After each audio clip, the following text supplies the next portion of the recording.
Accordingly, for Hall, these are the things you need to consider when recording a dream and analyzing it. The actions and qualities of the dreamer themselves in the dream, so the roles or singular role played by the dreamer. So who are you in your dream? What hats are you wearing? What masks are you wearing?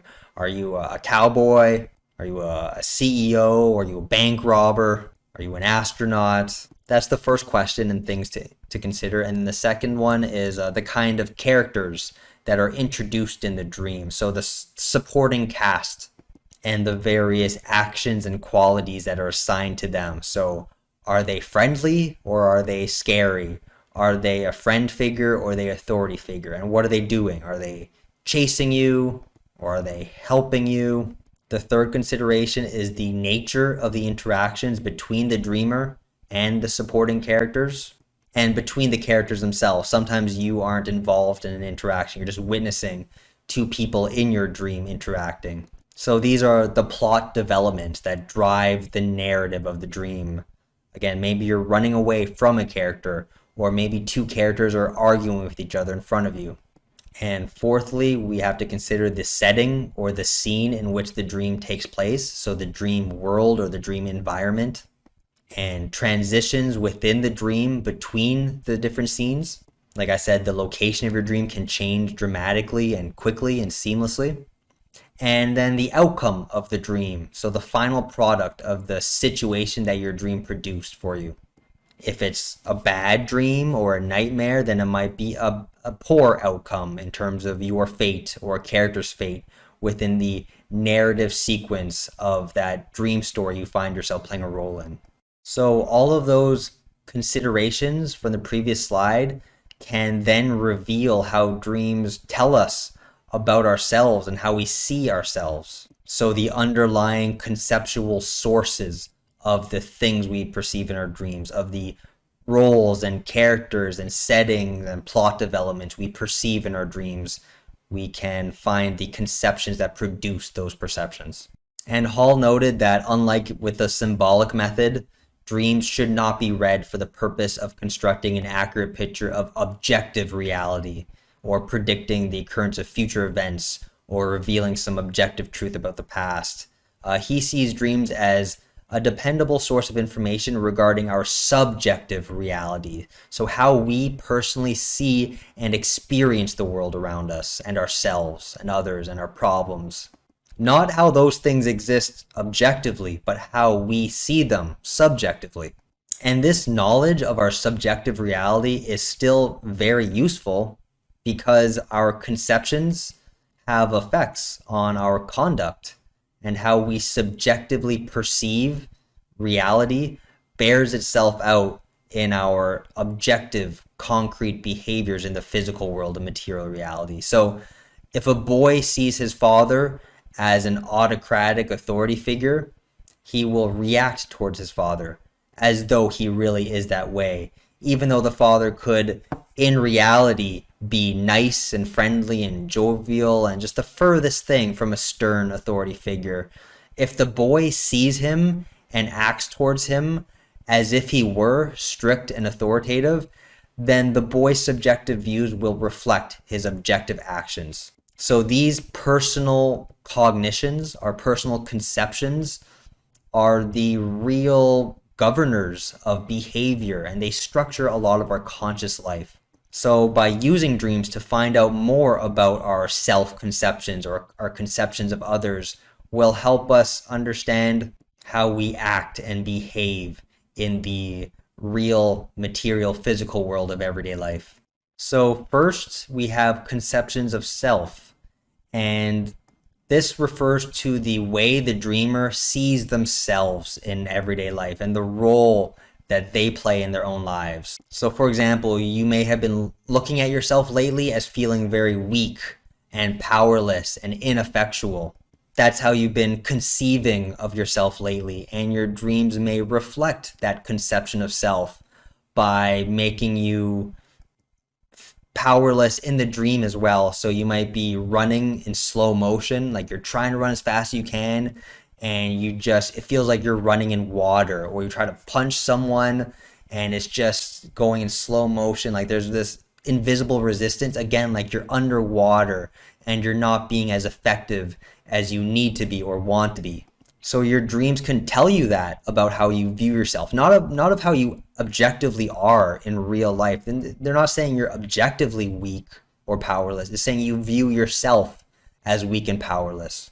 And that's reflected on in your dream and the roles you take in your dream. So even though you're all adults, you may be feeling so powerless lately in your life that in your dream you take the form of a child. Like you're looking up and everyone's so much taller than you and they're treating you a certain way.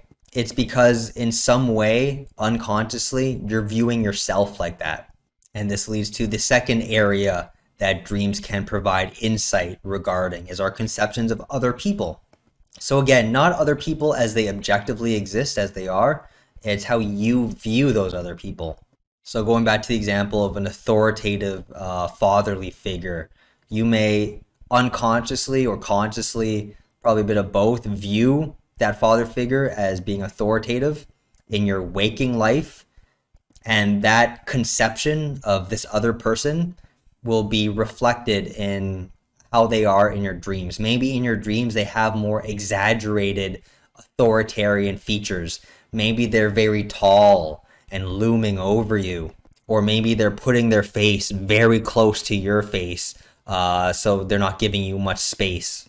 All these features in a dream can reveal insights into how you consciously and unconsciously perceive that person and conceive of that person in terms of your conceptual networks. And understanding how dreams represent your conceptions can help, again, give us those hints into understanding how our conceptual systems are formed and how they work. Next, we have conceptions of the world around us. And again, it's not the world as it objectively exists, it's our subjective relation to the world, how we view the world, our relationship with it, so how we are in relation to it. So if we see the world from a very bleak, pessimistic perspective, we think the world's against us, the world's a bad place, the world is just full of problems and stress, then the world that your dream creates for you will be likely a hostile environment. You might be in a volcano or some sort of turbulent dream environment or location that represents and reflects your view of the world. Or if you think the world is constantly changing and you have a hard time keeping up with it, and just by virtue of your current life situation, you're always on the move without much time to like settle down and relax, then the world in your dreams may be similarly turbulent and tumultuous and constantly shifting. So the world in our dreams, the dream world, the dream environment, reflects our personal world, the world we live in our minds, and project onto our experience of the actual world around us in everyday life. If you're feeling lonely and isolated, then your dream world may be equally unpopulated without a whole lot going on in that environment to reflect your mood and your view of the world and your relationship to the world. So this is about our relation to the world and our position in the world, not necessarily world events that are going on completely externally to us. So Hall notes that dreams don't really have much to do with the goings on in the world in terms of current events or political or economic affairs. So all around us, there are like presidential elections or like wars or diplomatic struggles or major sporting events and local stuff that's happening that's in the news and in the headlines. They're pretty much largely ignored in dreams. It's more about your personal world, which leads me to realize that I rarely dream about celebrities, for example. I'd be interested to hear about your experience with that.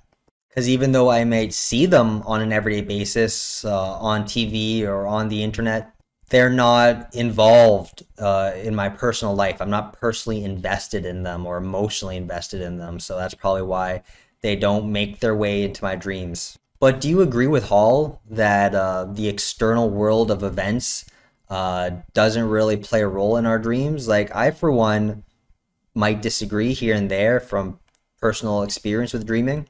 I do read a lot of news on a daily basis, and sometimes those news stories, even though they have nothing to do with me, they make their way into my dreams. Like I remember a couple of years ago when I first taught this class, and thus was very self-conscious of my dreams at the time. I had a dream about a news story that was in the headlines that I was reading. I was reading about it. It was like a Canadian bobsledder who defected from Team Canada to go to Team USA. Again, nothing to do with me, but in my dream, I remember just like a random part of the dream. I was just like walking, and then all of a sudden, I see the Canadian bobsledder like walking away, like in a huff, like all frustrated from their Canadian coach. Like, I'm going to go to Team USA. I don't expect you guys to be as ravenous consumers of news to have your that kind of infiltrate your dreams to that degree. But what about COVID? COVID is certainly a world event. It's happening in the world around us, and it's affecting our personal worlds in various real ways. So my question to you would be, are people wearing masks in your dreams? Are people socially distancing in your dreams? Is that even a concern or consideration that you feel when you're dreaming? Like I remember in May of 2020, again, when I was teaching this course again and had to start being very self-reflective of my dreams, I had a dream where I was in a lineup. It seemed like a Costco or something, and I was trying to buy something. Again, I think I was trying to stock up like a lot of us were during those times. So that need to hoard was also in my dreams. But anyways, the person behind me was very close to me, like in almost a creepy way. Like if it weren't for the context of COVID, this would have been like a nightmarish, creepy thing where the guy, he was so close, his chin was literally like on my shoulder. And in any normal circumstances, I would react with repulsion. But in this case, I vividly remember telling the guy, hey, social distance, please, give me 2 meters. So that consideration, that concern that my real life being has when I'm out in the material world, it was transferred onto the character I was playing in that dream. He had the same concerns regarding socially distancing. But that being said, I cannot for the life of me remember anyone wearing a mask in our dreams or any other situations like that. It was really just early on in the pandemic when there was so much turmoil, so much uncertainty, just everywhere was shutting down. And like I said, it's not a completely external event. COVID is something that's affecting our personal world. So I'm not surprised that it did infiltrate and make its way into my dreams like that. Next, we have our conceptions of our impulses and the prohibitions and penalties that are connected to those impulses. So it reflects our conceptions of what we really want to do, what we're compelled to do, and not only how we see and conceive of those impulses, but how we conceive of the prohibitions and the penalties related to them.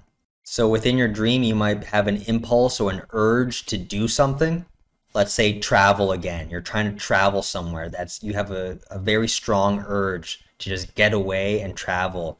And that may reflect in your dream, your conception of that impulse. But it also, the prohibitions regarding it could manifest themselves and may take the form of an obstacle, like maybe just a huge brick wall between you and the airplane, or maybe a person who's stopping you from packing and taking out items of clothing as you're putting them into your suitcase.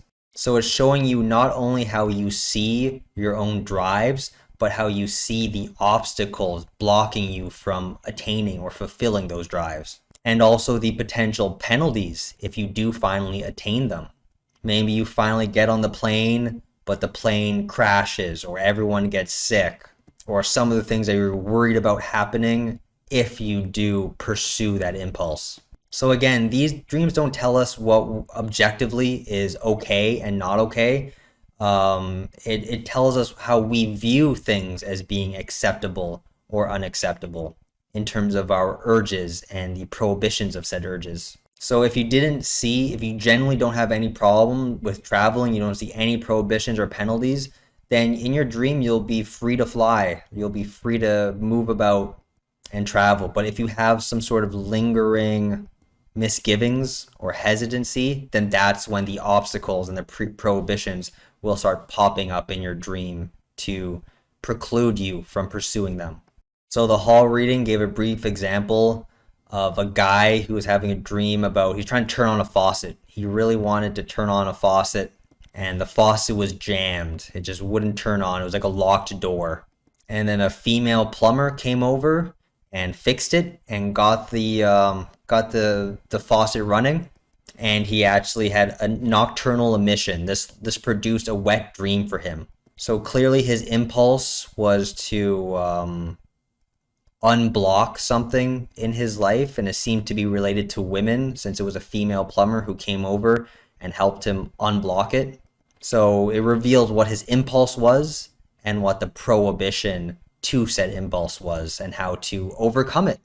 And then finally, we have conceptions of problems and conflicts. So our inner conflicts and the problems that are plaguing us personally. And again, can give us insights upon analyzing how they manifest themselves in our dreams of these real life problems and the struggles that we're experiencing. And these dreams may give hints to the dreamer, telling us how to solve the struggles we're undergoing.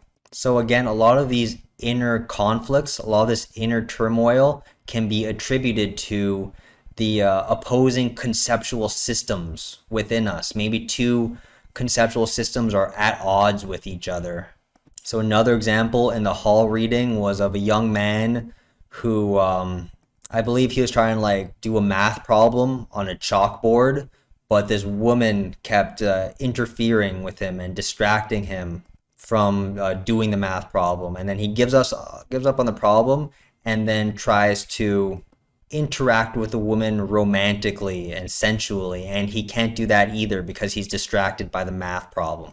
So that dream is showing that young man that he has a bit of inner conflict between two opposing conceptual systems. The one conceptual system he has of him as being a moral, industrious, hardworking, intellectual person, and the other which contains his conception of himself as being a sensual being. And these disjunctive conceptions tend to inhibit one another and interfere with one another so that he can't maintain a consistent conception of himself as either one, as either the moral intellectual person or the sensual person. When he's doing the right thing in his dream, he's lured away by his sexuality. And while he's doing the wrong thing in his dream, he's pulled away by morality. So again, this leads to our conceptions of self, how we view ourselves and sometimes see ourselves as inadequate to our own standards and expectations, and how this is a problem that needs to be resolved. Again, not an objective problem, a subjective problem that this person clearly unconsciously sees as a problem, and it's being expressed to him as such through this dream.